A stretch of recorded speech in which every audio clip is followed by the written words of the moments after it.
Silenciado.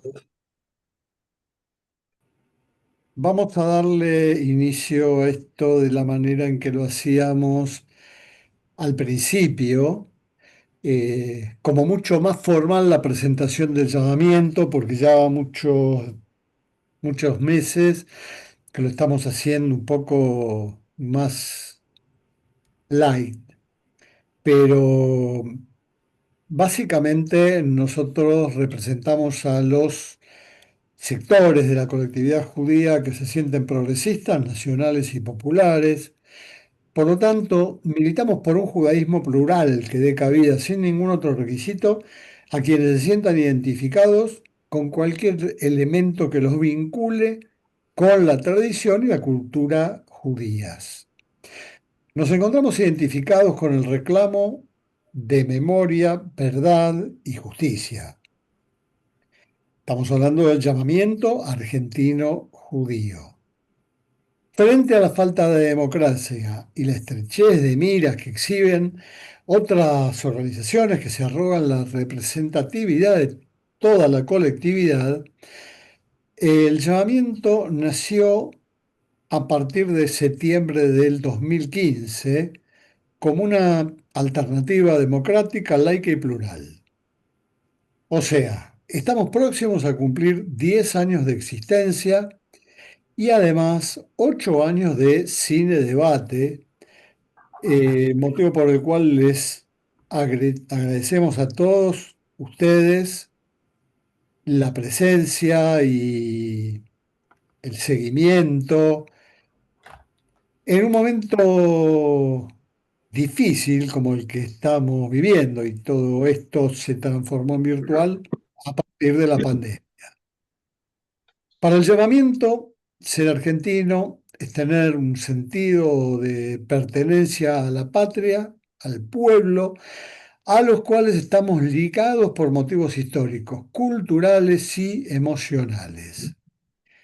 Desde el llamamiento argentino judío, sostenemos que no puede haber ninguna hegemonía comunitaria ejercida por ningún grupo, ninguna agrupación, ni religiosa, ni tradicionalista, ni laica.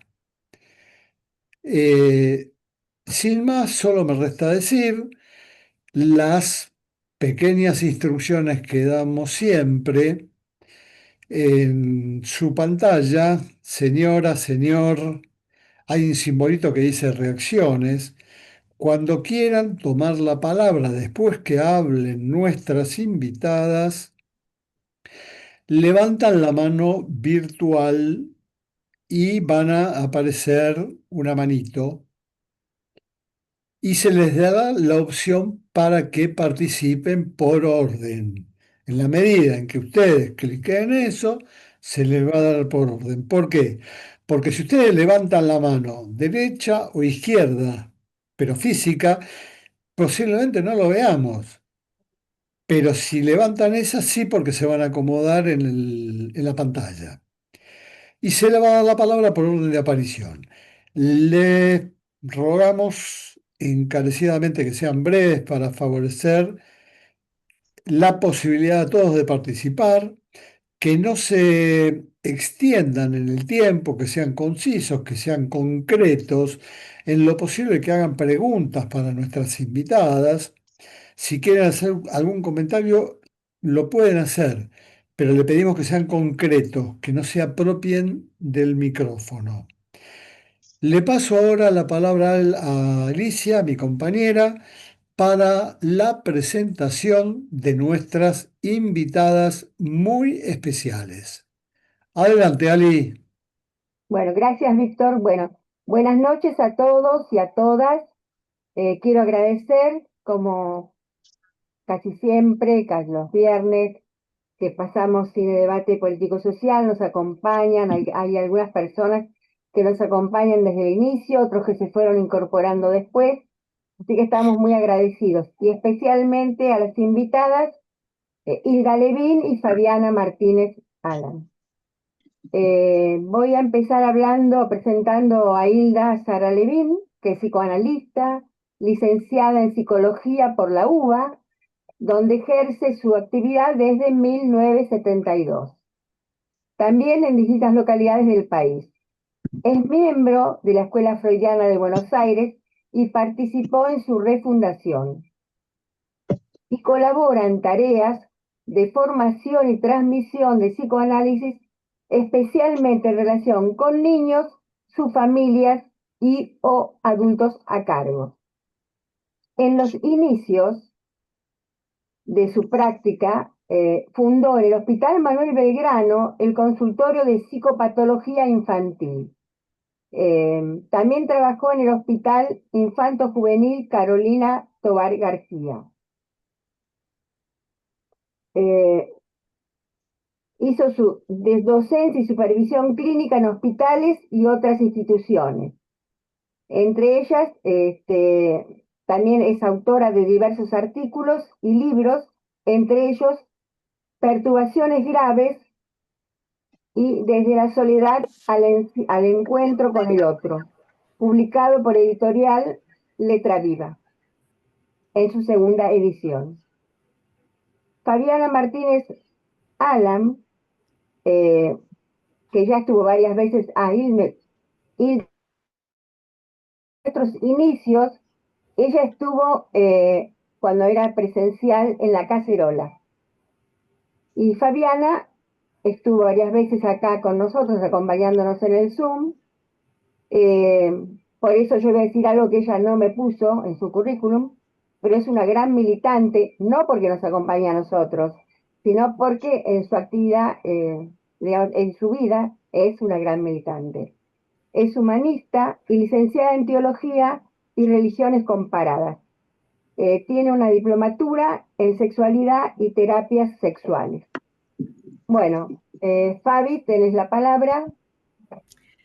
Bueno, muchas gracias por la invitación nuevamente. Este año venimos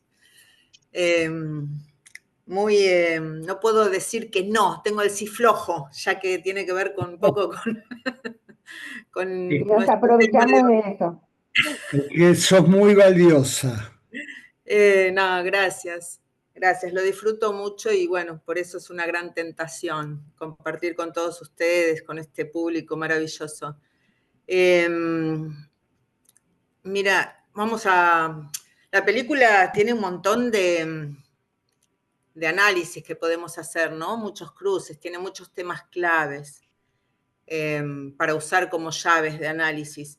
Yo quería, se puede hacer desde la perspectiva, un análisis desde la perspectiva crítica cinematográfica, psicológica, política, filosófica, por supuesto religiosa, moral, desde la sexología, entre tantas otras, ¿no? No voy a hacer un análisis exhaustivo esta vez, ni interdisciplinario, pero una cosa, quiero empezar casi por la síntesis, ¿no? Podemos mencionar, para que a mi ver la película representa muy bien una síntesis que lo pongo en una frase: lo personal es político. Una viuda, además que es todo un símbolo religioso, una viuda, ¿no? Símbolo de vulnerabilidad y de parámetro también de justicia social, termina a causa de un problema, entre comillas, personal, siendo trabajadora sexual. No, ¿Eh? ¿Alguien habló? No, seguí. No, sí. Sería como, o sea, la viuda simboliza como una intersección entre el poder y la moralidad, ¿no? Es una condición que no falta en ninguna, por lo menos de las religiones del libro, la conducta y el trato hacia esta figura. Bueno, en la película yo creo que sería como hipócrita, en tanto humanos, no considerar en la acción y en la vivencia personal la articulación social. Por eso me baso en esta frase, ¿no? De lo político, lo personal es político. La peli ilustra la evidencia clara de que no somos seres individuales, aislados, desconectados de una red social y de una historia humana, no solamente de una red social presente. Yo digo, ¿hasta dónde lo personal es político? Creo que cada vez me respondo más que en todo. En este caso, por ejemplo, el nieto enfermo podría curarse o puede curarse por la acumulación histórica del conocimiento humano. Siglos de acumulación histórica, ¿no? O sea, esto ya es una particularidad humana a destacar, esta acumulación histórica. Pero a su vez no puede curarse fácilmente porque la justicia social no está desarrollada. O sea, la distribución de estos bienes históricos sociales no alcanza el estatus de justicia. La viuda, como decíamos, que representa todo lo que, en esta época también, lamentablemente en esta sociedad, es todo lo que representa degradado, ¿no? En general es una figura femenina, anciana y que sin poder económico. Faltaría en este caso de la peli que fuera racializada y bueno, estaría completa, ¿no? No encuentra crédito, no encuentra trabajo y su única salida, ya sabemos, todos vimos la película, es el trabajo sexual. Que en este caso se convierte en una transacción impersonal donde esa intimidad física se canaliza por un dispositivo, así, dispositivo diciéndolo en términos de Foucault, que gracias a esta película me desasné que tiene nombre este dispositivo, que se llama Glory Hall. Este agujerito es un dispositivo que tiene la función de reducir el contacto interpersonal a la vez que marca un anonimato, ¿no? O sea, un anonimato absoluto. Esto permite, yo diría que no permite, en realidad ya existe de antes, demuestra una disociación emocional, un vínculo que no se da, pero no elimina la carga simbólica de la actividad. La película desnuda, a mi ver, si vamos a decir en términos religiosos, un escándalo fariseo, porque se condena a la mujer mientras se tolera el sistema que compra su trabajo. La hipocresía social queda para mí súper bien representada en la vecina, en la supuesta vecina amiga, que la degrada en público, pero en una actitud que podríamos decir feminista e incluso anticristiana para una figura típica de lo cristiano. El personaje, Maggie, no se queda callada. Parece que dijera, no nos callamos más, como si se rebelara. Y responde públicamente que quien la está denigrando no tiene ninguna altura moral, si es que hiciera falta tener alguna altura moral para juzgar, pero al menos podemos decir que Maggie expone la incoherencia de la tirana que intenta agredirla, ¿no? O sea, porque Maggie, perdón, porque vamos a decir que en su figura de la protagonista, en su ámbito cotidiano sería Maggie, responde, también tira su piedra. Diría que la mano de ella no estaba libre de pecado como ninguna. Entonces quisiera resaltar dos cosas antes de seguir, haciendo mención a esto de la mano de Irina, que bien podría ser en realidad cuando Maggie es Irina, la mano de Irina sería como, podría ser la mano de un hombre, ¿no? O sea,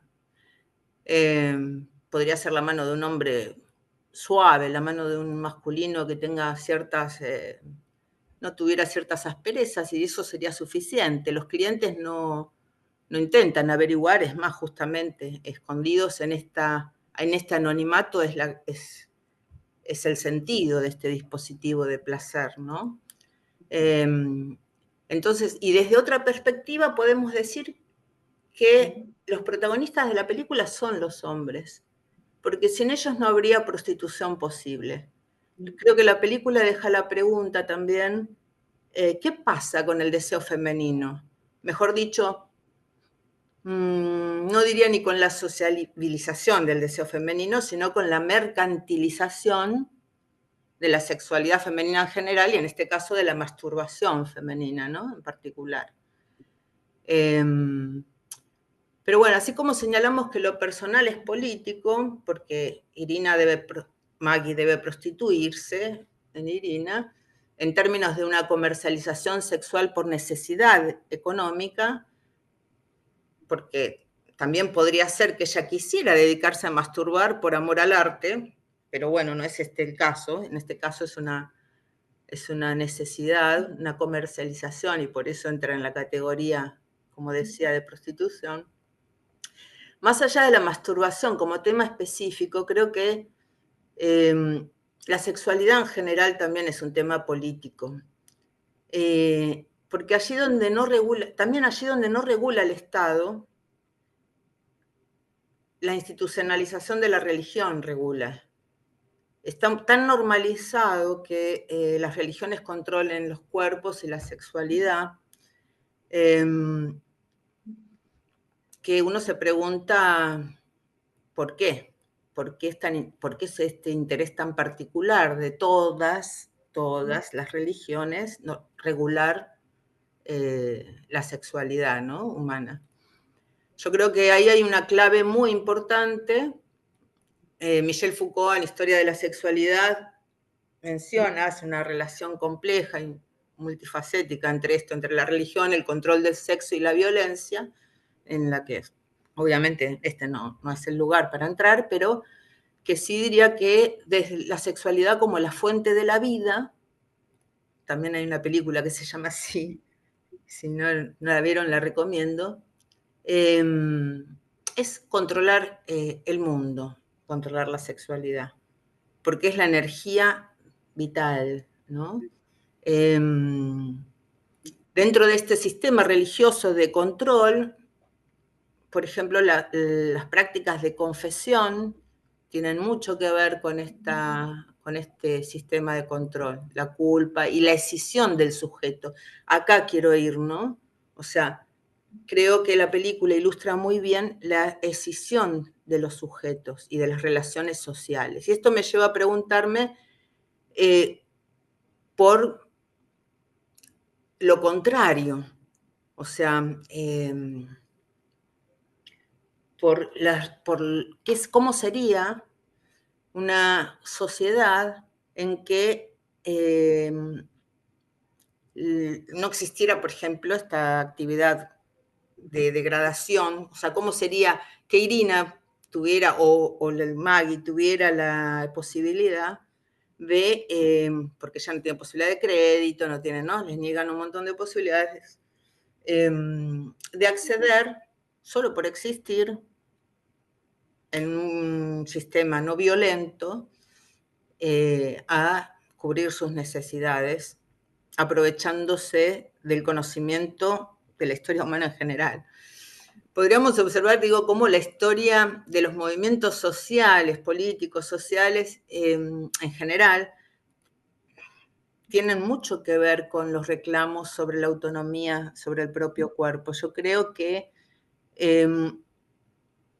podemos nombrar, por ejemplo, los discursos de Milei, ¿no? Si vamos a algo muy próximo, el ataque que hay a las disidencias, hablando del tratamiento de la sexualidad en general, ¿no? En una sociedad que para mí está rota, está rota no accidentalmente, son discursos, son dispositivos del poder generar estas roturas.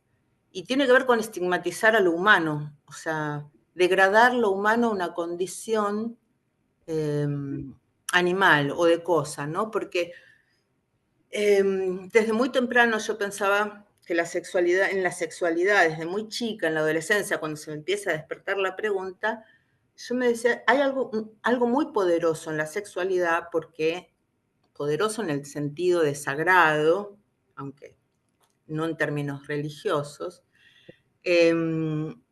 algo como que debería ser tratado con mucha delicadeza porque de ahí viene la vida, de ahí venimos nosotros mismos. O sea, nosotros venimos de ahí.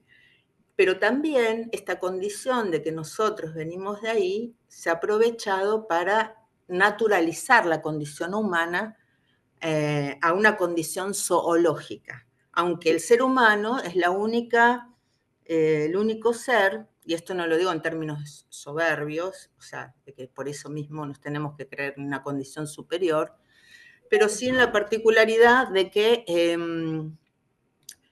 lo humano, la sexualidad humana no es reproductiva, no tiene una función reproductiva únicamente, ¿verdad? Hay una condición transnatural de lo sexual. Yo creo que el gran tema también de la película es autopercibirnos humanos y no como cosas, no como animales, y que esto es lo que se quiere romper. Y lo que se ve, se ilustra en la película de muchas formas, eh, y que estos discursos negadores, estas prácticas negadoras de la condición humana están tan normalizadas que no las vemos. Cuando me refiero a humano, quiero definirlo, lo voy a definir, usando una definición del humanismo, del siloísmo, que dice que es el ser histórico cuyo modo de acción social transforma a su propia naturaleza. Yo creo que en el fondo el problema de la película es la rotura de los lazos sociales, de los sujetos aislados, el mercadeo de la vida humana, para empezar, de los más vulnerables, del niño, de la mujer y por supuesto también de los hombres solos, ¿no? Cuantos más solos y más rotos, más frágiles, más débiles y bueno, más dominables, ya sabemos, ¿no? Yo creo que es necesario expresar que si lo personal es político, lo político también es personal, pero para esto se necesita empoderar y restablecer los lazos sociales. La sexualidad es una de las formas de expresión que nos muestra la película de esta rotura, ¿no? Del sujeto y de su medio. Así que eso. Bueno, Bueno, gracias, gracias Fabi. Hilda, por favor. Le pasamos la palabra ahora A Hilda. a Hilda Levin. Bueno, muchas gracias por la invitación, Alicia, Víctor. La verdad que me sentí muy contenta y también con cierto orgullo, ¿no? De haber sido invitada, no es la primera vez, pero la verdad que me puso muy contenta que me inviten a esta actividad y particularmente cuando vi la película, bueno, realmente eh, muy agradecida también no solo por la invitación y por la película que me parece realmente muy interesante para conversar. Gracias Fabiana también por todos tus aportes, tomé nota de algunos, me parecieron muy interesantes. Y Gracias, también, Silvia. y también les agradezco a los participantes, ¿no? A quienes están hoy aquí. Realmente es un gusto, es un placer realmente. Bueno, con respecto a esta película, es una película que, como comentó Fabiana, quizá en algún punto, bueno, coincidimos en el análisis, en otros nos diferencian puntos de vista, bueno, parece muy interesante, ¿no? La película habla de un drama frente al cual realmente es imposible permanecer indiferente. Aunque estamos asistiendo, digamos, a un momento muy particular de nuestra historia, en nuestro pueblo, donde pareciera que hay formas de indiferencia muy ligadas no solamente con, bueno, no me interesa tal tema, sino quizá con formas de crueldad que justamente a través de esta película, con un panorama no es que no haya algunas cuestiones de cierta crueldad en algunos personajes, en las amigas, pero de un orden diferente al que en este momento estamos asistiendo. Mariana Faithfull, protagonista, es como el alma de esta película, me parece a mí. Interpreta el personaje de Maggie, una mujer sencilla, viuda, de una manera realmente interesante.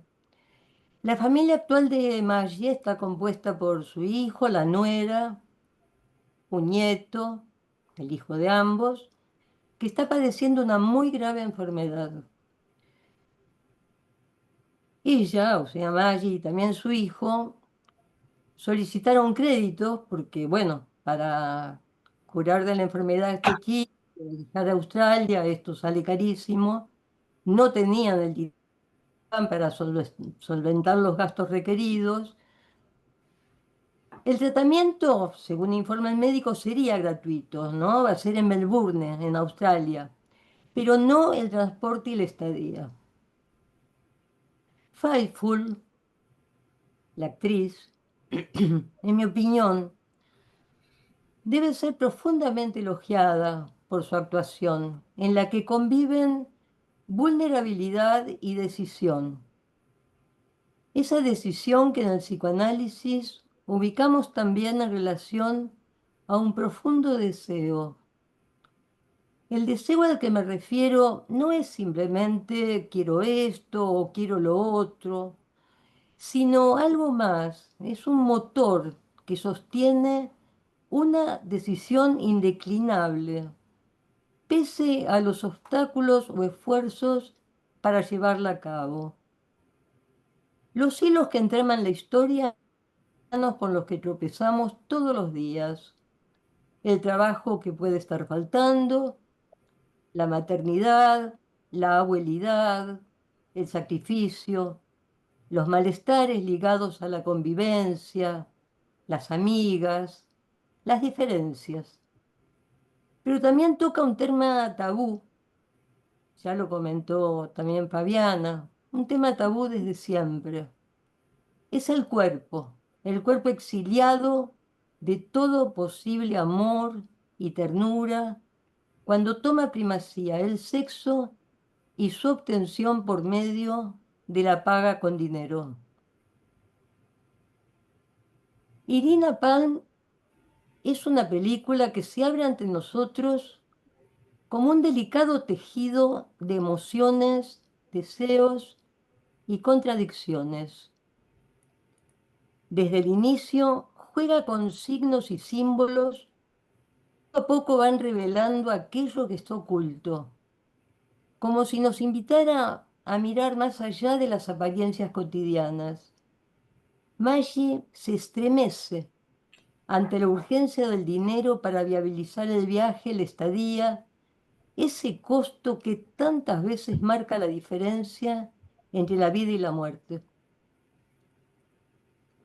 La actuación de Faithfull, en mi opinión, es un milagro que presenta el conflicto surgido en la vida de Maggie y Irina ante el drama producido por la enfermedad gravísima del nieto, pero en ella conviven, como antes dije, la fragilidad, la decisión, no sin temor, no sin coraje, y ese deseo que la sostiene no es un deseo simple, eso ya lo comenté antes, pero quiero retomarlo porque es un tema, digamos, se puede considerar la cuestión del deseo como, bueno, quiero comprar esto, quiero comprar, es algo mucho más profundo,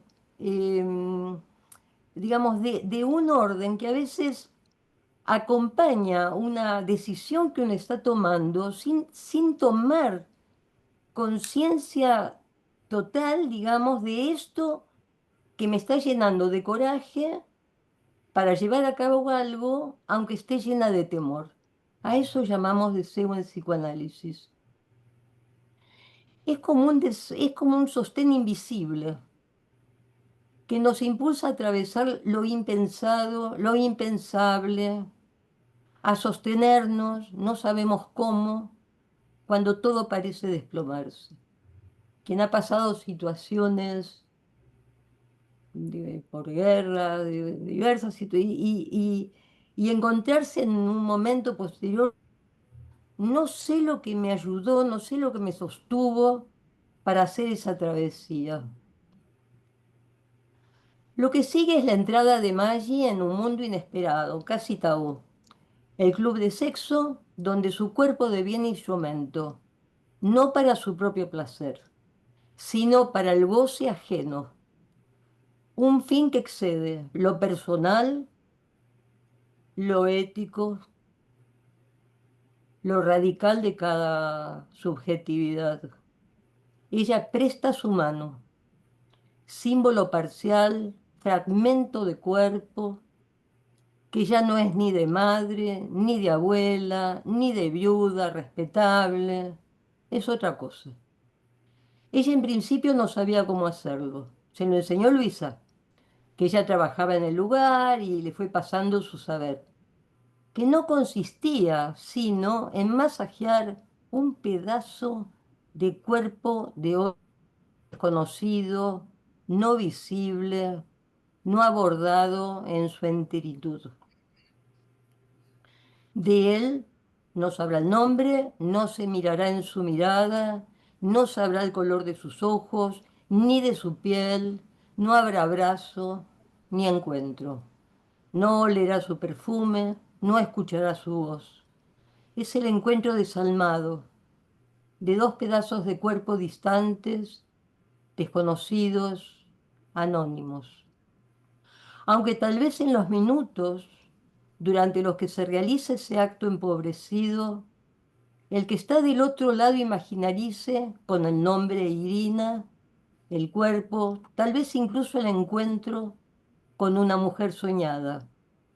Y de este lado de la pared que los separa, ella imaginarice, quizá con alegría, seguramente con esperanza, cómo será la vida de su nieto, de su enfermedad. La película no evade cuestiones morales, pero estas se presentan en formas sutiles. El pudor, la vergüenza, el respeto por las diferencias generacionales.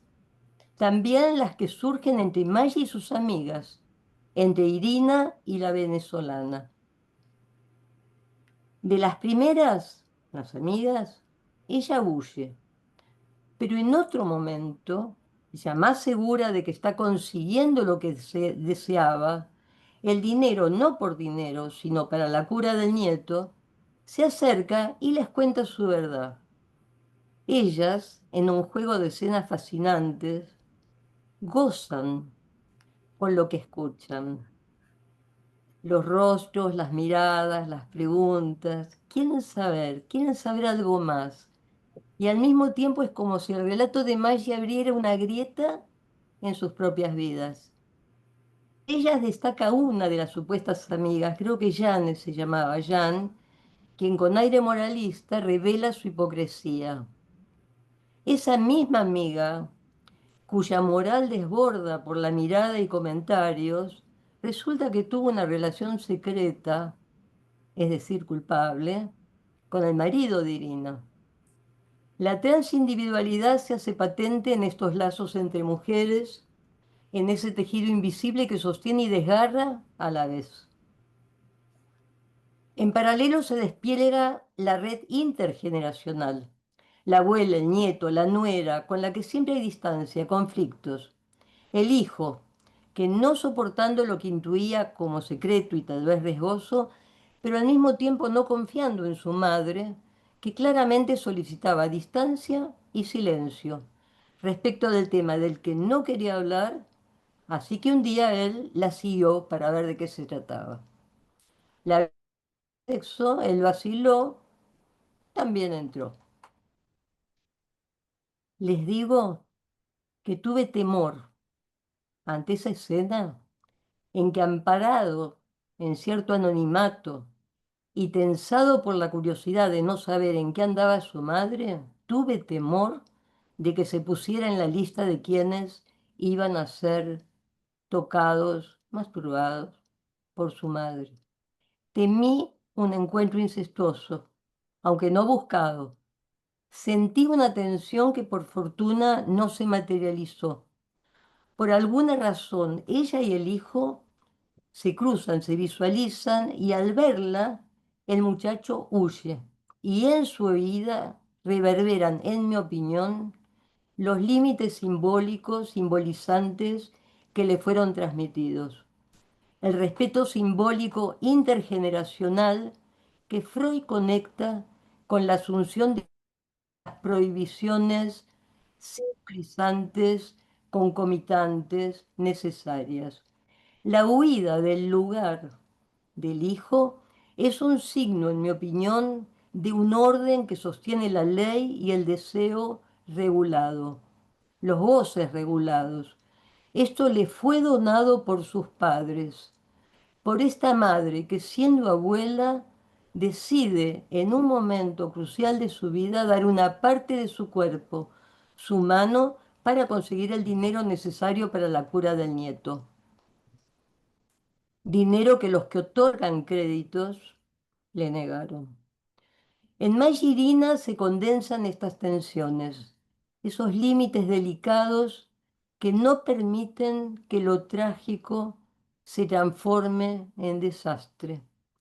Ella es el cuerpo vivo de una decisión inclaudicable, pero también es el cuerpo que sabe contener. Es momento de retirarse, de no estar. Esa decisión al final, cuando empaca su valija para el viaje y luego decide no partir, es una lección profunda. A veces el amor no está en la presencia constante. Hoy hablábamos de las formas de la presencia, sino en el espacio que dejamos para que el otro respire y viva su experiencia. En un momento tan dramático, cuando su hijo enfrenta esa crisis que podría partirlo, la distancia amorosa fue un acto ético de un nivel, en mi opinión, sublime. Ese momento antes del viaje hacia la cura. La familia en su dolor y en sus silencios no es un escenario idealizado, sino un espacio donde se entrecruzan las fuerzas más contradictorias. La película habla de un drama y cruel, la enfermedad, la precariedad, la soledad, esa injusticia que nos interpela. No podemos ser indiferentes, aunque algunos, como dije al comienzo, parecen disfrutar con el dolor ajeno. Ella entra en el discurso del capital, en la economía del goce comprado, pero no queda atrapada ni alienada. Su cuerpo es reducido a una mano que da placer, pero esa mano no pierde su objetividad. Maggie no se convierte en objeto, no se pierde en su acto. Este es el corazón viviente de la película. La herida cruel donde sin embargo se abre la posibilidad de ser y actuar, incluso cuando todo aparece como imposible. Desde esa mirada, Irina Pan despliega una ética, una crítica al mercado que mercado y el orden simbólico económico que margina a quienes, aunque deseen encajar en sus normas, no lo logran. Maggie es una figura femenina que resiste, que habita el lugar donde el sujeto no se reduce ni se pierde. No hay héroes ni víctimas, sino un gesto complejo que se sostiene en la tensión que implica sostener la vida. Este acto no puede ser reducido a simple causa y efecto, tampoco a un juicio moral. La película nos invita a pensar el deseo como esa división. Fabián habló de escisión. Esa escisión, dice el psicoanálisis, esa respuesta a la falta, al lugar donde el sujeto se puede afirmar a pesar de todo. Nos habla también del goce, ese modo que atraviesa el cuerpo y la vida, que no siempre es placentero, ni siempre es tormento, sino una mezcla indecible que nos hace humanos. Y ya termino. Irina Palm nos recuerda que el amor y el deseo no son categorías fijas ni reglas claras, ni siguen reglas claras, sino territorios atravesados por el tiempo, la historia, el presente y las relaciones que nos constituyen. Nos muestra la potencia de una mujer que decide ir más allá del miedo y del pudor, que sostiene su decisión sin ceder ante la norma ni el prejuicio, y que así abre para sí, para Nicky, el que la había contratado, para su hijo, su nuera y quizás para algunas de sus amigas, un espacio de amor, ternura, compromiso vital. Nada más. Gracias, Hilda. Gracias, Fabiana. Me pareció muy importante lo que acabas de decir al final del personaje Mickey, porque realmente Mickey juega un papel muy, muy importante dentro del todo. Así que, bueno, gracias y ya volveremos con ustedes dos, nuestras invitadas. Le pasamos la palabra ahora a Liliana, que tiene la mano levantada desde el principio casi. Estaba muy ansiosa. Estás silenciada. Está silenciada, Liliana. La mano la tenía levantada para preguntarle algo a Fabiana y después me olvidé de bajarla porque me pareció lo que decía Hilda muy brillante. Y que quería agregar en relación, digamos, porque me pareció una intervención, digamos, para reflexionar, ¿no? La de Hilda Levin, que a mí me pareció un encuentro entre dos mundos totalmente opuestos, ¿no? El de él, donde responde a una soledad, a un abandono de parte de una mujer en Estados Unidos, y donde él pierde la sonrisa y donde esa sonrisa la recupera en presencia de ella y ella, digamos, no da cuenta de su suavidad en sus manos que él la hace recuperar, ¿no? Recuperar cierto sentido, un sentido a su vida, ¿no? Me pareció una película muy, muy interesante. Yo la había visto cuando se estrenó acá, era como, no sé si 20 años, una cosa así, muchos años. Me acordaba aparte, no me acordaba el final, pero sí las cuestiones, digamos, de encuentro entre dos mundos muy, muy diferentes, desde el afecto, desde estas cuestiones que podría ser digamos, este club de sexualidad como podría haber sido otro lugar, otro momento, otras edades, pero me pareció interesante los diálogos de silencios, ¿no? Que también se producen en la película. Esos silencios que son miradas, que son espacios de, digamos, de gestos, de gestualidades, ¿no? Eso, nada más lo demás estaba escuchando, muy interesante lo de Hilda y me quedé muy enganchada con el análisis de ella. Y me olvidé de bajar la mano, mi mano, que no sé si es simbólica, pero ahora la bajo. Gracias, Liliana. Le pasamos la palabra ahora a Leonor. Leonor Bain. Está silenciada. Abrí el micrófono. Bueno, lo primero que quiero decir es agradecer por haberme hecho volver a ver esta película y la participación de las especialistas que nos acompañaron, que realmente han hecho un análisis muy, muy importante de distintos aspectos de la película. Yo solo quiero transmitir aquellas cosas que me parecen muy importantes y que tal vez no están explicitadas y están planteadas. Por un lado, las consecuencias terribles de la ausencia del Estado. No hay ningún recurso ni ninguna señal de que hay alguna posibilidad de alguna ayuda, ¿no? La soledad en el conflicto de vida o muerte en que se encuentra esta familia es realmente significativa ante la ausencia de ninguna ayuda institucional.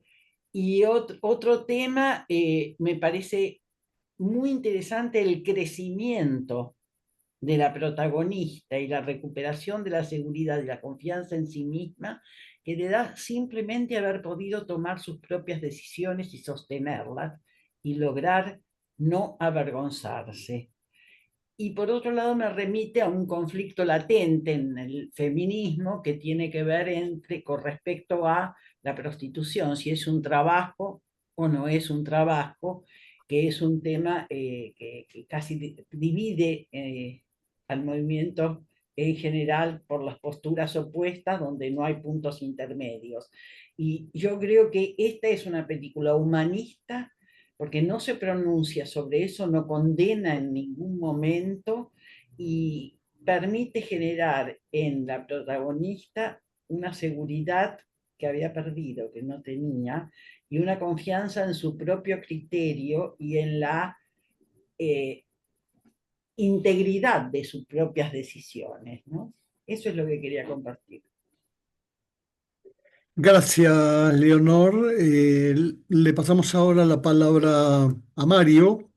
Estaba No María, sé si es Valentina, Mario o Sofi, están silenciados. Bueno, no sé si me escuchan, somos los dos quienes queremos hablar. Bueno, por un lado, parece un poco contradictorio esto, ¿no? Porque aparece como una trabajadora sexual, pero tan honorable. Ella lo expone a través de distintos gestos. Escucha, Trata de poner un lugar, que el lugar de trabajo sea lo más agradable posible. Lleva las flores, lleva un cuadrito, se lleva un delantal. El tema de ella se empodera, no sé si es un término que corresponde, pero es como que saca las máscaras sociales, ¿no? A toda esta temática. Y con relación a lo que decía Fabiana en un primer momento, sí, uno está atravesado, bueno, la sexualidad, el Estado, el poder. Yo recordé en este momento a Wilhelm Reich en La función del orgasmo, ¿no? Hasta dónde el poder y lo económico nos atraviesa. La verdad que la película es maravillosa y es una lección de vida. Gracias y muchas gracias Hilda y muchas gracias Fabiana y muchas gracias Víctor y a todo el mundo. Ahora le toca a mi marido. Buenas tardes. Primera vez que estamos acá. Segundo. Segunda vez que estamos acá. Me sorprendo a mí mismo de esta participación porque estoy absolutamente alejado de lo que signifique Corto. ser judío. Soy muy creyente por la historia que he vivido, pero separado de las religiones, de todas ellas, justamente por algo de lo que dice esta película, que tiene que ver con cómo los principios definen al ser. Yo veo en Maggie y me identifico como una guerrera, un ser que ante la desventura que está viviendo la familia, asume la aventura y se permite atravesar todas las contradicciones, esencialmente aquellas que tienen que ver con la conciencia de casta que inhibe, divide, disocia la práctica que ella va a llevar adelante con lo correcto. Cuando, desde mi visión, entiendo, la he tomado de lo que he recibido de Dios, de ese, de ese, de esa sabiduría infinita que nos crea. El amor tiene dos partes que no pueden ser disociadas, que son el dar, lo que es necesario dar porque hace falta. Entonces, cada uno, desde su lugar, se compromete con el dar, pero también con el limitar. En el caso de Maggie, ella limita su historia, limita todo aquello que la política inhibe. Digo la política porque no es que Inglaterra no tenía recursos como para resolver la situación. No es que no tenían plata para pagarle el viaje, la estadía, pero tiene una decisión política. Ahí no invierten. Parece que los australianos invirtieron en esa investigación que es necesaria para el mundo. Y ellos, ahí sí, ellos se brindan. En ese sentido, está el tema del dar, que acá lo estamos viviendo cotidianamente, ni hablar del Garrahan. ¿Me permitís, por favor? Ah, ¿no se escucha? Sí se escucha. Sí, se escucha. Se escucha. Se Ah, bueno. escucha, se escucha. Entonces, estamos viviendo en nuestro país esta ausencia de amor, que es lo que debe expresar la política desde el Estado y de cada uno de los participantes de la vida. Sí, desde la limitación, no hay plata. Entonces, se tienen que morir, se mueran los viejos, los jubilados, los que están en la situación que estén. Frente a todo esto, Maggie actúa, y actúa con amor. Y se entrega hasta lastimarse para hacer algo inconcebible para la cultura previa. Pero lo atraviesa todo porque es una guerrera. En ese sentido, a mí me generó empatía y por supuesto que ternura. Tuve la imagen de quienes fueron mis héroes cuando yo era chiquito, cuando tenía 4, 5, 6 años y escuchaba a Sandokan, a, a Tarzán, a los que luchaban por una conexión con lo natural y lo correcto, con el amor. Y lo que me pareció muy interesante en este discurrir de las contradicciones humanas es la actitud del hijo. El hijo vive la situación de ser padre de un modo francamente pasivo. No hace lo que hace falta. Inclusive se siente incómodo, tiene un hijo, está enfermo, se siente incómodo frente al tener que hacer lo que haga falta por salvarle la vida. A esto me refiero con lo que la vida es una aventura y a veces se llena de desventuras, pero la elección, la decisión personal es indispensable. La madre toma la decisión, él no. Y ahí es donde la masculinidad está expuesta como de un modo maravilloso, expresó Robert Bly en su libro Iron John, Juan de Hierro, donde a través de un mito muestra que está basado en lo que ocurre en los 70 en Estados Unidos, cuando las mujeres jóvenes, las chicas y los muchachos que van a los recitales de rock, les dicen no al apoyo de cierta política y le dicen sí a los hombres que le dicen no a la guerra. No a la guerra de Vietnam. En este sentido, este hombre se ha debilitado, el hijo. Se ha debilitado, no tiene la masculinidad bien instalada, no actúa como tal, como corresponde. ¿A qué se debe? A la formación. Mario, Mario, te pido que vayas redondeando para No. dar tiempo Bueno, también a otras lo personas. dejamos ahí entonces, porque esto da para siglos. No, Gracias. estoy seguro, pero todos tienen que tener la posibilidad. Sí, sin Así que, duda. bueno, gracias Mario y gracias Sofi por las participaciones. Y le paso la palabra a María Valentina, que es la siguiente en el orden. Adelante, está muteada. Abrí el micrófono, María Valentina.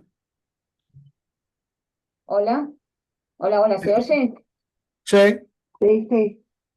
Disculpen, me parece que tenía medio inestable la conexión.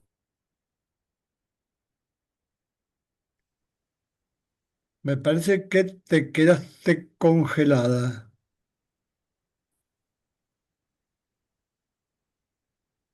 Sí, parece que sí.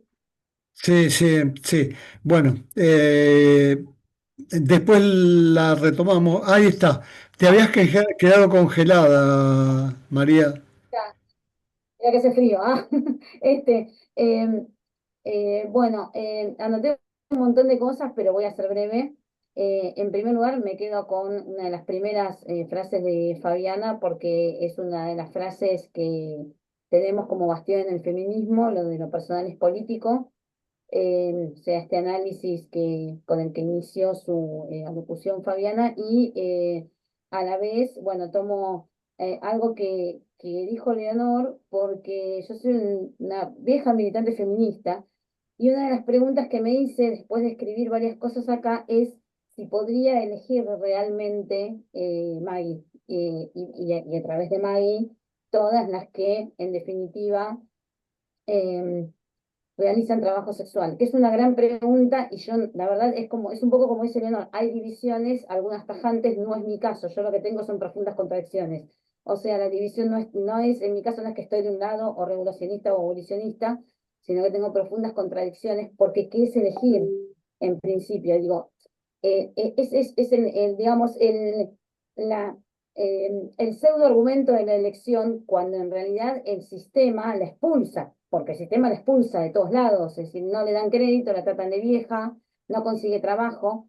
Entonces el mismo sistema que critica y que condena a las trabajadoras sexuales, la empuja a Maggie y a otras trabajadoras sexuales, a prácticamente todas las chicas que están ahí también, a ese trabajo, ¿no? Digo, hago este análisis por ahí más desde ese lado, y lo conecto con lo que hablaban del control de la sexualidad, que en definitiva me acuerdo un poco de Foucault con la biopolítica y el biopoder, ¿no? Es decir, a través de eso, el Estado que empuja a las mujeres al trabajo sexual porque las expulsa de todo tipo de todo otro tipo de trabajo, y la sociedad misma, cómplice, ¿no? del poder y del sistema, a través de la sexualidad manipulan y controlan, ¿no? La sexualidad como una expresión más de la vida política y del poder. Y por último, yo había hecho una interpretación distinta respecto a la distancia afectiva que toma, yo no lo denominé así porque no manejo la terminología,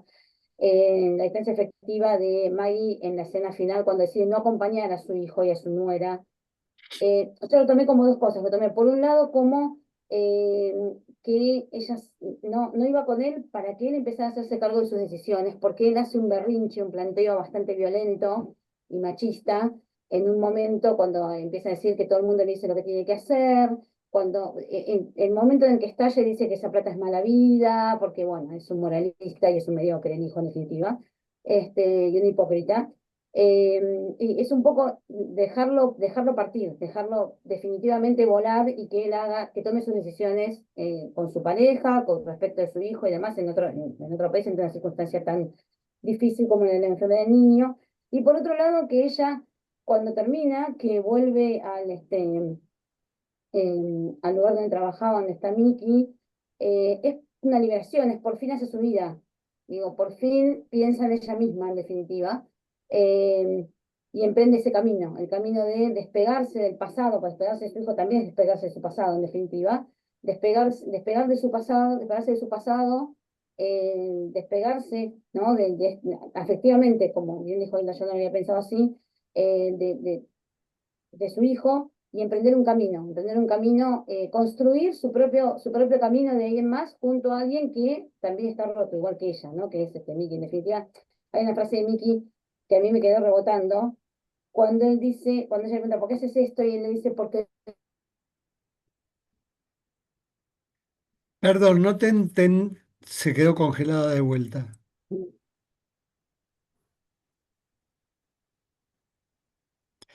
Bueno, en todo caso, después retomamos y le paso la palabra a Ana Etlis y después de Ana, me gustaría que tanto Fabiana como Hilda comenten algo acerca de lo que estuvieron escuchando, ya que no hay preguntas. Yo, no, cortito lo mío. La verdad que la anterior no se escuchaba bien porque hablaba muy rápido pero sí quería, lo único que escuché es la parte del abolicionismo, que ella no estaba muy convencida. Te cuento que la Argentina es abolicionista, está firmado esto a nivel internacional, así que en esto no hay discusión. Argentina es abolicionista y la que quiere ser puta en el trabajo no es así. En realidad la prostitución en nuestro país no se tiene que tomar como un trabajo, no es así. Pero bueno, no ese es el tema. Dos cositas. Primero, el Estado no está totalmente ausente porque hay un hospital. Y o sea, al haber un hospital es porque el Estado está algo presente. No pasa como en nuestro país, que directamente los quieren sacar de- o sea, hay un médico que la atiende, ¿sí? Esto quería aclarar. Y después, demos vuelta, aparte de lo que todos ustedes dijeron, que ella, sí, está sola porque yo estaba pensando, ¿no? Tiene un marido que le ha metido los cuernos. Amigas que son un desastre, son hipócritas como ella sola. Esas son las amigas que ella tiene. Y después un hijo y una nuera que no toman ninguna resolución. O sea, uno se pregunta, ¿qué hubiera pasado si el hijo se prostituye o la nuera se prostituye? ¿No hubiera sido más normal de decir, y bueno, el hijo se está muriendo y se va a prostituir? Lo más terrible es que acá el tema es cómo una persona abuela se va a prostituir por su nieto. Yo doy vuelta a la cosa y voy más allá. Yo digo, qué increíble lo que es esta película. Es fascinante porque aparte lo hace con una dulzura que aparte terminan con una relación con él que no la tienen ni con los amigos, ni con el hijo, ni con nadie. El único que puede llegar a hablar algo y que dice que, que va a ser un secreto, pero cuando sea grande le va a contar es al nieto. Pero no hay una relación humana con el único que se le cambia la cara, los gestos, el movimiento, habla con los ojos. Es eh, con él, Miki. No sé ni cómo decirlo, si proxeneta o hijo de puta, pero es con él. Y la verdad que se enamora de él. Es increíble, es fascinante. Ahora, los invito a que piensen qué hubiera pasado si la nuera se hubiera prostituido, si él se hubiera prostituido. ¿No hubiera sido más normal de decir, parece que lo anormal es que la abuela se haya prostituido? Que no es una prostitución, hace un trabajo que no es entregar todo el cuerpo. Creo que es distinto. A ver las psicólogas que están acá, si es distinto o no. Yo creo que hay jerarquías y categorías, ¿no? Me parece, ojo. Pero me pareció fascinante, muchas gracias. Eso. Gracias, Ana. Bueno, una cosa que quería decir justamente a raíz de lo que dijo Ana y alguien más antes, Mickey, el proxeneta, es el caso típico de esas películas o esos casos en los que el malo no es tan odiado, por ahí en algunas partes es querible eh, por el tipo de actitud que tiene, ¿no? Pero me gustaría escuchar a Fabiana y a Hilda a ver qué piensan antes de darle la palabra a Leonor, que ya la está levantando, pero habíamos quedado en eso. Hilda, Fabiana, Ana, ¿quién? ¿quieres comentar algo? Sí, un montón de cosas, pero voy a tratar de ser sintética. Me Eh, me, imagino. me encantó escuchar todos los comentarios y todos los puntos de vista porque me parecen súper enriquecedores. Y creo que de eso se trata el diálogo, ¿no? De no tener razón. Como empecé mi discurso diciendo esto se puede analizar de tantos puntos de vista, ¿no? Político, social, religioso, filosófico.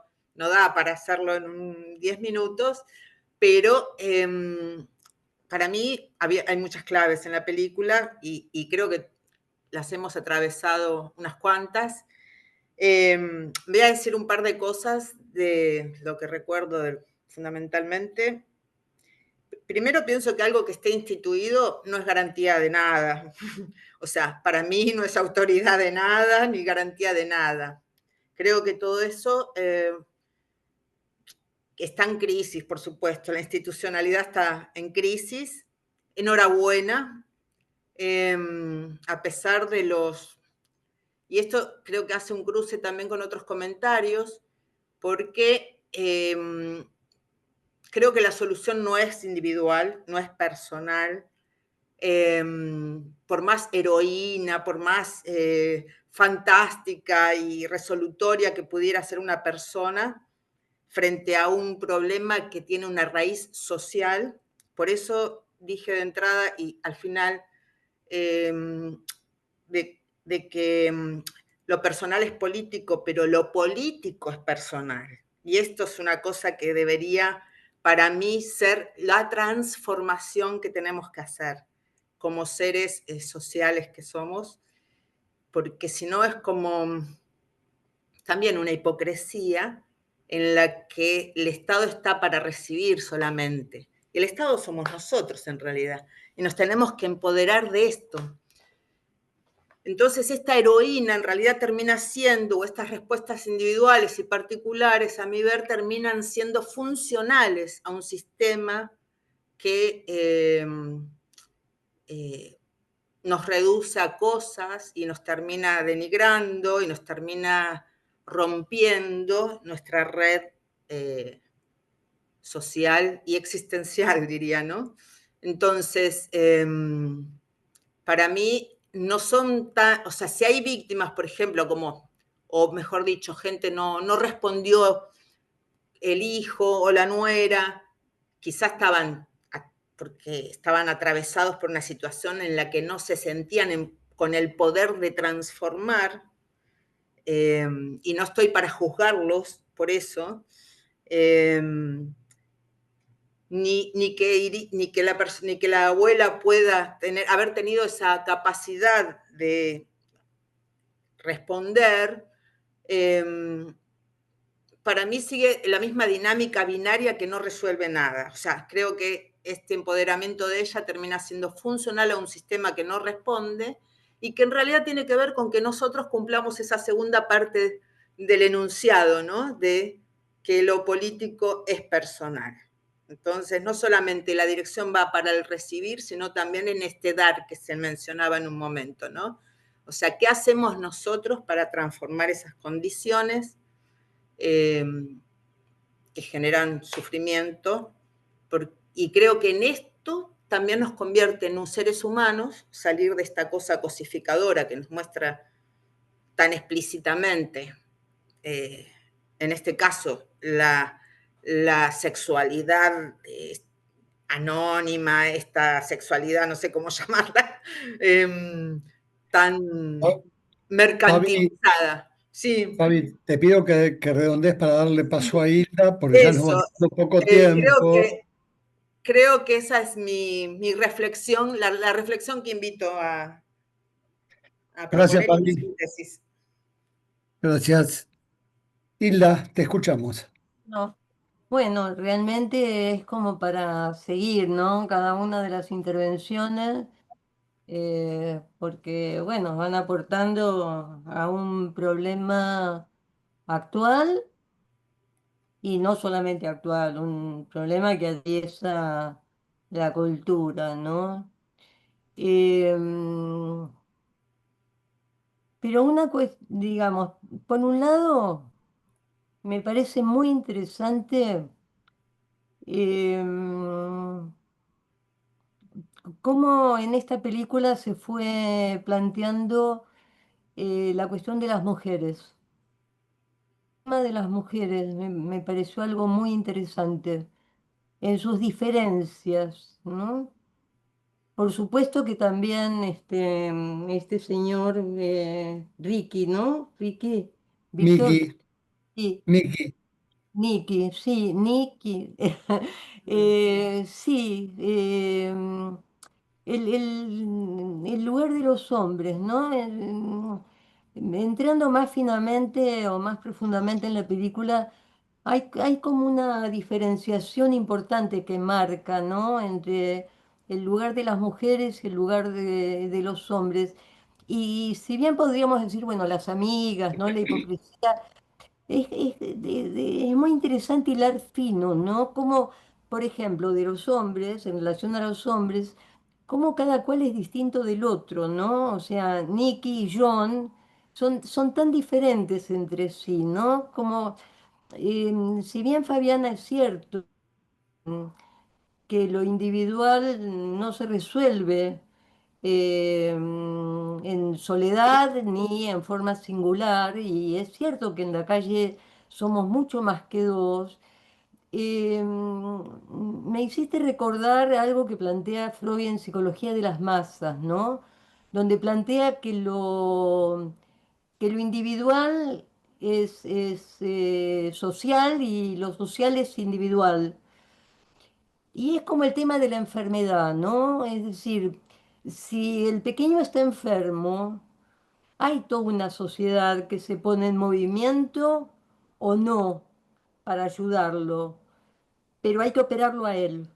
Es decir, que lo colectivo, y esto lo vemos en la marcha, por ejemplo, de los jubilados. De pronto hay uno que dijo el otro día, vamos a Plaza de Mayo, y fueron todos a Plaza de Mayo y se cambió la cosa. Es decir, que hay un juego a perder entre lo más singular del sujeto, de la lucha de cada uno, y cómo eso se articula o no, y esperemos que del mejor modo, ahora próximamente va a haber elecciones, con lo colectivo.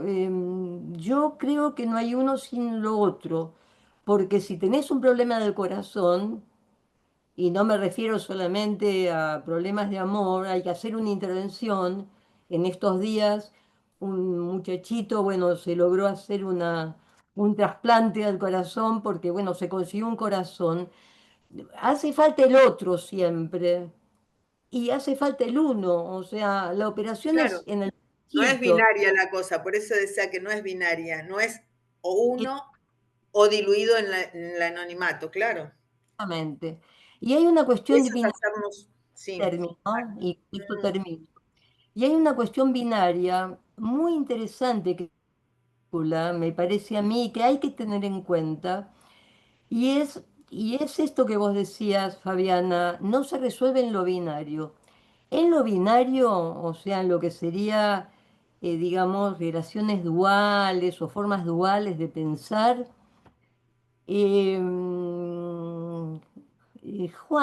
Julián creo que se llamaba, ¿no? La venezolana. Fíjense como cuando pierde el trabajo, no hace un análisis como el que podríamos hacer acá respecto de, bueno, las diferencias entre Melbourne e Inglaterra en cuanto a sostener a alguien o lo que nos está pasando ahora en la Argentina. No hace un análisis de ese tipo. No está analizando, bueno, la situación de Margie y las razones por las cuales, bueno, tuvo que trabajar en eso y cómo, bueno, se impuso de alguna manera su nombre, sino que la acusa de ladrona. Es decir, pierde absolutamente las coordenadas de las que mal o bien podemos estar hablando acá, e incluso de diferentes modos de abordarlas, pero hablamos de coordenadas donde no está en juego solamente lo que vos me hiciste a mí o lo que yo te hice a vos. Y en la película se muestra también eso. Bueno, esto me pareció realmente muy interesante de plantear de cómo frente a determinadas problemáticas hay ciertas subjetividades que se olvidan totalmente del contexto y de lo que se podría llamar lo social, lo colectivo, la calle, el hecho de que siempre somos más que dos, y reduce la cuestión a vos me hiciste esto. La cosa de ladrón es una cosa, y la otra le responde, creí que éramos amigas.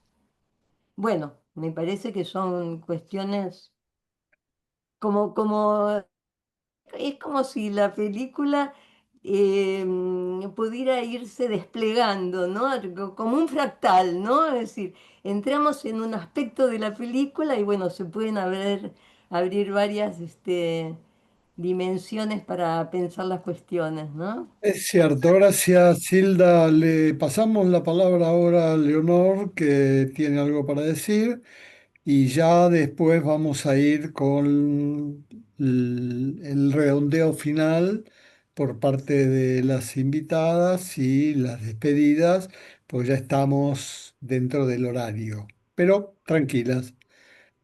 Leonor, te escuchamos. Voy a ser muy breve y veo que algo de lo que voy a decir está escrito en alguno de los mensajes.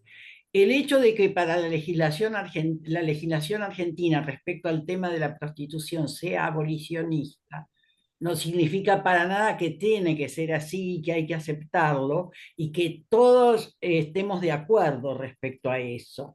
Creo que es muy valiosa el conflicto que está planteado permanentemente en el movimiento de mujeres y que es un tema muy interesante de determinar cuándo la prostitución deja de ser lo que se considera la venta de sexo y pasa a ser un tema de los programas de chimentos, por ejemplo, donde no se lo define como tal. Así que solo quería decir eso, que la legislación resuelve pocas cosas en general y que los conflictos siguen hasta que no se discutan y no se pueda llegar a reales acuerdos al respecto desde el punto de vista social. Muchas gracias, Leonor. Y bueno, creo que llegó el momento del redondeo final, tanto de Hilda, si querés terminar vos, o Fabiana. Bueno, si quieren, Termin- eh, Sí, tuvo la gentileza de, de empezar a comentar primera y ahora después, bueno, si quieren, yo hago un comentario ahora y después Fabiana, ¿qué te parece, me Fabiana? parece perfecto. Em, bueno, realmente una vez más tengo que decir lo interesante de este espacio, de estos encuentros. Y más allá de ciertas diferencias o de algunas diferencias, el tono, el modo en que se fueron aportando, bueno, habla realmente de un trabajo y de una forma en curso y en movimiento para ir sosteniendo el camino difícil, especialmente difícil en este momento en el que nos encontramos. Yo trabajo desde el punto de vista del psicoanálisis, o sea, ¿no? Tiene autismo o está diagnosticado de autismo o de alguna problemática grave. más allá de que el Estado me ayude o no me ayude, tengo que trabajar con el niño y sus padres. Por eso, y no solamente trabajo con niños, además, y no solamente con niños autistas. Pero lo que quiero decir es que, bueno, son formas de abordaje, no soy médica, soy psicoanalista, y, y bueno, y desde la política o desde otros ámbitos, inclusive estructuralistas, antropología, lo que fuere, se va, digamos, abordando las problemáticas desde diferentes lugares. Yo quisiera poner un acento en la cuestión del amor tal como entiendo podemos plantearlo, sobre todo a partir de aportes de Lacan. No voy a hacer nada erudito, solamente decirlo, y creo que Mario trajo el tema del amor y seguramente en cada una de las intervenciones. El amor al que me refiero es un amor que no es el amor pasión o el amor tenebroso o formas extrañas de, bueno, yo te quiero, por eso te castigo. No, nada de eso. El amor al que me refiero es, digamos, un medio. Lacan lo plantea así en uno de sus seminarios, ¿no? Es un medio entre diferentes aspectos que pueden ser imaginarios, simbólicos, entre diferentes aspectos del sujeto y de la relación con otros. Lo que se plantea, lo que planteamos es que sin amor no hay posibilidad de un encuentro con otros. Cuando se producen formas de encuentro, por ejemplo, lo que estamos haciendo, están en juego esa forma de amor que tiene mucho que ver con la ternura, pero que también tiene mucho que ver con escuchar al otro, con entender lo que el otro dice, con poder avanzar más allá de las diferencias. Esa forma de amor de la que habla el psicoanálisis, bueno, es algo de lo que yo quería comentar a partir sobre todo de las intervenciones que fui escuchando ahora, ¿no? Así que agradezco muchísimo y bueno, le doy el paso. Gracias, gracias Hilda. Te escuchamos, Fabi. Me parece, bueno, primero agradecerles a todos la oportunidad de dialogar, porque, bueno, creo que mutuamente esto no termina acá, creo que lo que está en juego son los horizontes, ¿no? O sea, el futuro, o sea, nuestro empoderamiento y qué posibilidades de transformar. Para mí esta es una era trans, de transición, de transformación, y que nos tenemos que empoderar y estos diálogos nos hacen mejores. También hace a la concepción de nosotros mismos en el sentido de no somos seres acabados, ¿no? Nos estamos continuamente transformando y haciendo a nosotros mismos mutuamente también en esta red. Y creo que así, rescatando este aporte de Hilda también sobre el amor, en estas redes, en estos diálogos y en esto de hacernos mejores, podemos reconocer los aportes mutuos que estamos haciéndonos, ¿no? Para empoderarnos, sobre todo para construir el futuro. Yo creo que hoy por hoy estamos en un momento de reacción frente justamente a una marea amorosa. Entonces vinieron estos movimientos reaccionarios llamados libertarios o neolibertarios o como ultraderechas o neofascismos, como querramos llamarlos, que son los discursos de odio, o sea, lo contrario a estas redes que no se tratan de tener razón, sino de ayudarnos mutuamente a construir un mundo mejor. Y para eso necesitamos esa fuerza del amor, ¿no? Creo que cuando decía que el sexo es sagrado, como fuente de vida, y reconocernos a nosotros mismos como emergentes de la sexualidad, porque hoy por hoy vemos esta película o vemos un montón de cosas en todos los medios, donde parece que el imaginario social de la degradación de la sexualidad fuera lo más normal y donde fuera totalmente imposible imaginar cómo sería, y en esto creo que nos tenemos que dar fuerza y poner el acento de nuestra amorosidad, en cómo sería representar un mundo en que esto no sea normal, en que la cosificación de otro no sea lo normal, ¿no? O sea, hablar de si la prostitución o no está muy bien, me parece un tema de debate, pero que sea impuesto para todos por igual también me parece problemático, que tengamos que ver quién institucionaliza para todos, hegemonizando. Bueno, son temas muy... da para mucho. Solo invito a quedarnos con esto de cómo podemos transformar que las figuras de heroínas, la soledad, reconstruir amorosamente nuestros lazos pueda ser un horizonte común, ojalá. Y atendiendo, saliendo del binarismo, atendiendo a las diversidades, ¿no? O sea, y a las particularidades, a los derechos individuales. Yo creo que es posible, pero que es superando la violencia que llevamos dentro y que es funcional a un sistema de dominación, ¿no? Gracias, Fabi. Bueno, ahora ya llegó el momento. Alicia, ¿querés hacer el Sí, cierre, quería despedirte? despedirme, quería agradecer profundamente a Hilda y a Fabi, muy interesantes sus exposiciones, agradecerles que prontamente respondieron a la invitación, no hubo que rogar, y muy interesante el diálogo que provocaron, porque muy interesante, perdón la reiteración, pero casi todas, prácticamente todas los comentarios y preguntas de los participantes fueron muy interesantes. Han generado un diálogo fabuloso. O sea que les agradezco muchísimo, así como agradezco a los compañeros y compañeras que nos están acompañando hoy y decirle que los esperamos en septiembre, el tercer viernes, con otra película. Y buenas noches y un gran abrazo para todos. Bueno, ahora me toca a mí el momento de la despedida y bueno, les digo lo de siempre, ¿no?